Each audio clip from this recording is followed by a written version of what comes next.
Olá, sejam bem-vindos ao meu canal de Contando Algo.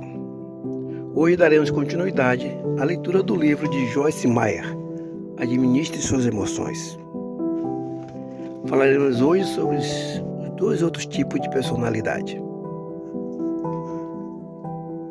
Por gentileza, queiram compartilhar e dar o like, ok? Muito obrigado. Vamos à leitura.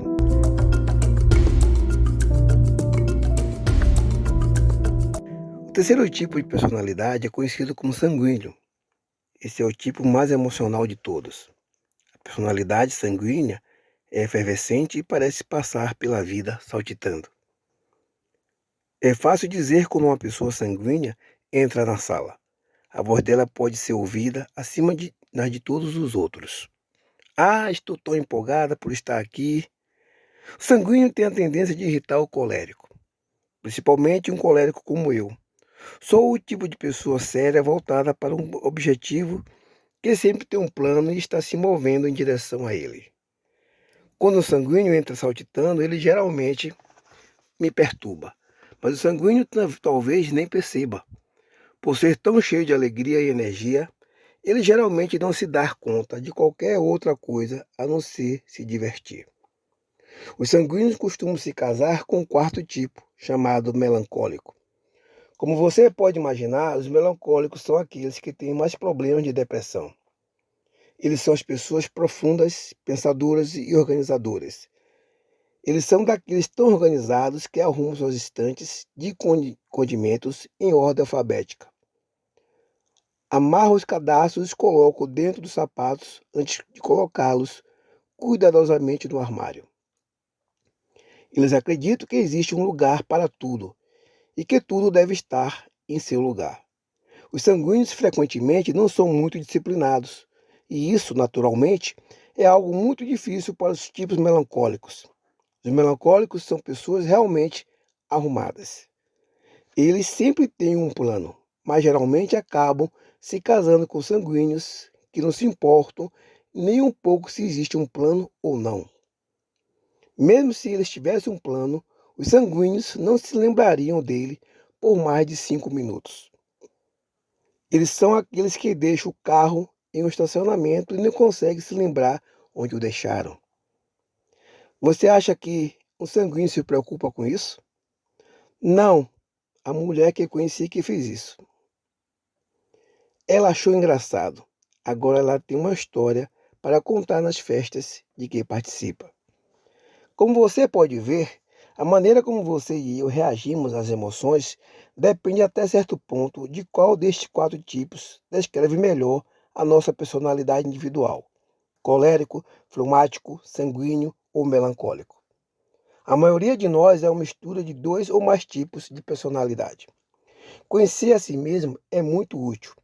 Existem alguns bons livros cristãos disponíveis sobre o assunto: Temperamento Controlado pelo Espírito, de Tim LaHaye, e Your Personality Tree, a sua árvore da personalidade, de Forrest Little. Lembre-se sempre de que podemos aprender a controlar nossos pontos fracos por intermédio do poder do Espírito Santo. E ao fazer isso, nos tornamos pessoas equilibradas que não podem ser controladas por Satanás. O sentimentalismo. O termo sentimentalismo é usado para descrever uma tendência de depender ou de dar importância excessiva à emoção. Em geral, ele é definido como uma demonstração excessiva de emoção.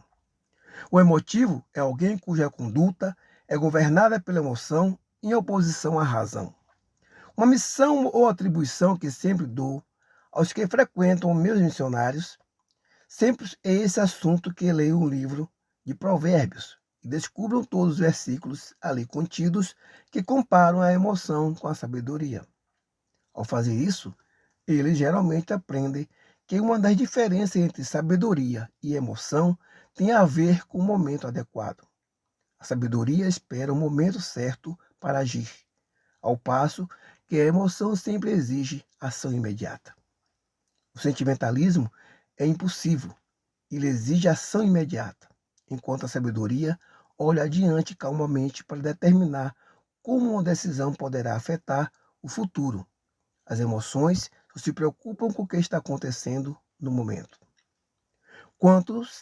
Quantas vezes você disse ou fez algo no calor da emoção e depois, mais tarde, se arrependeu profundamente por sua atitude impulsiva? Ah, se eu pelo menos tivesse ficado com a boca fechada. É impressionante o estrago que pode ser feito a um relacionamento pelo rompante emocional de alguém. Certa vez, quando estava tentando aprender a controlar minha boca e a não responder mal ao meu marido, fiquei tão emotiva que o senhor teve de me dizer: Joyce, já chega. Não diga mais nenhuma palavra. Saí da sala apressadamente, corri pelo corredor e me tranquei no banheiro. Eu estava tão irritada que enterrei meu rosto em uma toalha e gritei dentro dela. Às vezes, as fortalezas da nossa carne se tornam tão arraigadas que é preciso uma atitude muito determinada para derrubá-las. É por isso que precisamos aprender a lutar contra nossas emoções indisciplinadas e submetê-las à vontade de Deus. Combatendo as emoções. Não anula a graça de Deus, pois se a justiça vem pela lei, Cristo não morreu inutilmente. Gálatas 2:21. A princípio não será fácil vencer as emoções. Nunca é. Quando você e eu começamos a romper algum hábito entre nós, inicialmente temos uma luta em nossas mãos. Temos de lutar dentro de nós mesmos, clamando a Deus: Senhor, ajuda-me, ajuda-me. É tão maravilhoso saber que o Espírito Santo está sempre conosco para nos ajudar o tempo todo. Se você sabe que se entregou a algum mau hábito, como, por exemplo, comer de forma emocional, quando se sentar à mesa, você precisará dizer a si mesmo: Espírito Santo, ajuda-me a não comer demais. Em um restaurante, onde todos em sua mesa estão pedindo sobremesa e você sente que está começando a vacilar, pode clamar dentro de você: Espírito Santo, ajuda-me, ajuda-me. Descobri que, se eu depender da minha carne apenas por meio da força, da vontade absoluta ou da determinação, vou falhar sempre. Mas se estiver determinada a resistir à tentação, clamando pelo poder do Espírito Santo, encontrarei a força de que necessito para ter sucesso. Descobri que o Senhor não vai fazer tudo por nós nesta vida. Não podemos simplesmente encontrar alguém para impor as mãos sobre nós e orar para que sejamos libertos daquilo que nos escraviza. Há uma parte que precisamos fazer com a nossa mente e a nossa vontade. É necessária uma combinação de fé e ação. O apóstolo Paulo disse que não anulava a graça de Deus. Gálatas 2:21. Ele queria dizer que não esperava que Deus fizesse tudo para ele, sem que ele também fizesse a sua parte. Deus nos dá a capacidade de fazermos o que precisamos fazer, mas precisamos escolher a ação certa. O escritor do livro de Provérbios nos disse: o conselho da sabedoria é: procure obter sabedoria, use tudo o que você possui para adquirir entendimento. Provérbios 4:7. Em outras palavras, precisamos ser capazes de ver alguém além das mentiras que Satanás diz à nossa mente e dos sentimentos que ele desperta dentro de nós. Precisamos manter nossos olhos na palavra de Deus e fazer o que ela disse, não o que o inimigo nos faz ter vontade de fazer. Se você quer ser uma pessoa comprometida com a palavra de Deus, terá de aprender a ser guiado pelo Espírito e não pelas emoções. Sempre que uma emoção surge dentro de mim, eu a avalio para ver se está alinhada com a palavra de Deus.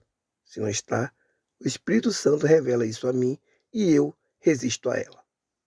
É assim que lutamos contra nossas emoções, usando a nossa vontade para tomar a decisão de seguir a palavra de Deus e não os nossos sentimentos. Sem emoção. Alguém sem emoção é incapaz de demonstrar emoção.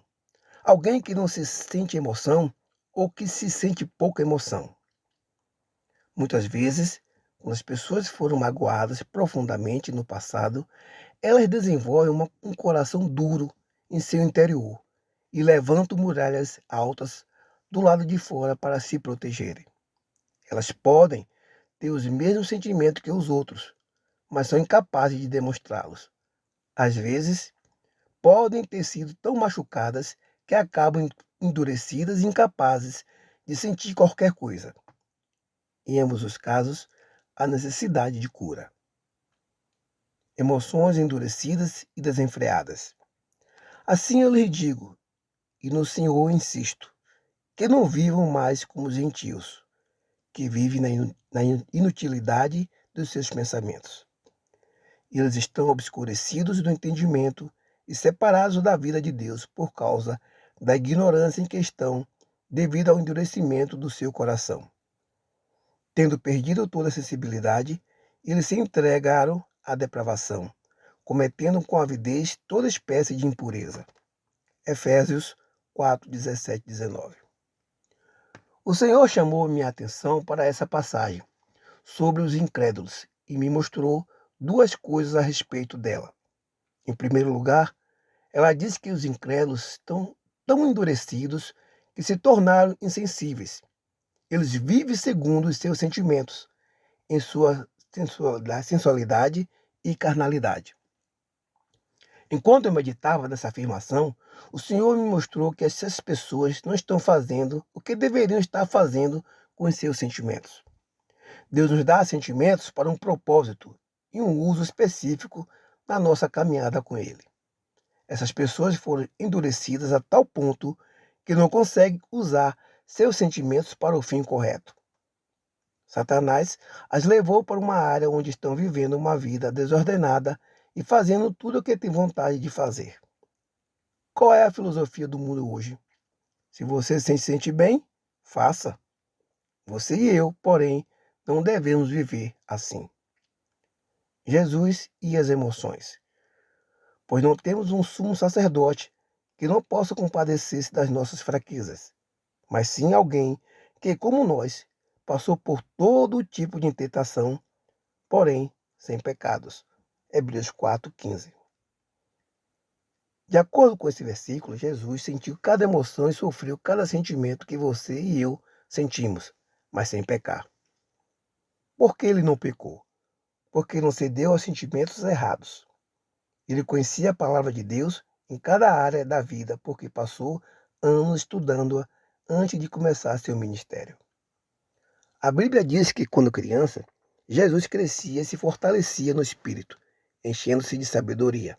Lucas 2,40. De modo que, por volta dos seus 12 anos, ele achou que estava crescido bastante para ir ao templo em Jerusalém e tratar dos assuntos de seu pai. Lucas 2, 41, 52. Mas ele ainda teria anos de treinamento antes de ingressar em seu ministério de tempo integral. Você e eu nunca seremos capazes de dizer não aos nossos sentimentos, se não tivermos dentro de nós um conhecimento firme da palavra.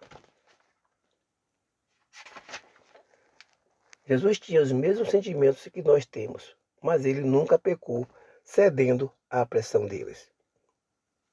Quando alguém me magoa e me sinto irado ou angustiada, é um enorme consolo para mim poder erguer o meu rosto, as minhas mãos e a minha voz ao Senhor e dizer: Jesus, fico tão feliz porque tu compreendes o que estou sentindo nesse instante e porque não me condenas por me sentir assim.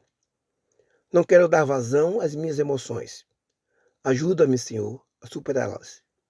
Ajuda-me a perdoar aqueles que me fizeram mal e a não desprezá-los, evitá-los ou procurar retribuí-los pelo mal que me fizeram. Ajuda-me a não viver debaixo de condenação por pensar que eu não deveria estar me sentindo assim. Não se trata de apenas pensar, eu não deveria estar me sentindo assim. Trata-se de clamar a Deus e agir segundo o fruto do Espírito Santo, chamado domínio próprio. Gálatas 5, 23. Você e eu não temos de nos sentir condenados porque temos sentimentos negativos. Jesus nos compreende. A principal preocupação dele é que cheguemos ao ponto em que seremos como ele, humildes, gentis, mansos e modestos.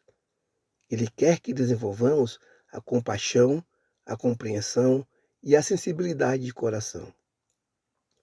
Pelo fato de eu ter sido muito machucada na minha infância, desenvolvi um coração duro e construí altas muralhas ao meu redor para me proteger, assim como fizeram aquelas pessoas que mencionei.